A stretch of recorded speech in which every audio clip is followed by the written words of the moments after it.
अस्सलाम वालेकुम दोस्तों, मैं हूं मोहम्मद इशफाक होकर और आप देख रहे हैं हमारा यूट्यूब चैनल TLP इस्लामाबाद। दोस्तों, ये आपकी आंखों के सामने एक लाजवाब मनाज़र आप देख रहे हैं।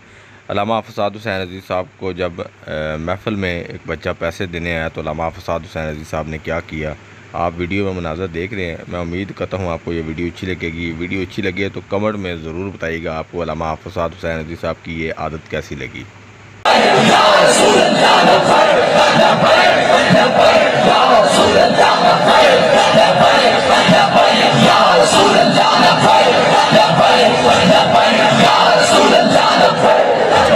एक मिनट जी, इस नारे नू अबू लाब नहीं डक सकिया, इस नारे नू यजीद नहीं डक सकिया, इस नारे नू मुशर्रफ नहीं डक सकिया, नवाज शरीफ नहीं डक सकिया, जरदारी नहीं डक सकिया, बाबा जी दरबान च ए जनाब लम्हा ए नहीं डक सकता। इस नारे नू कोई नहीं क़यामत तक डक सकता।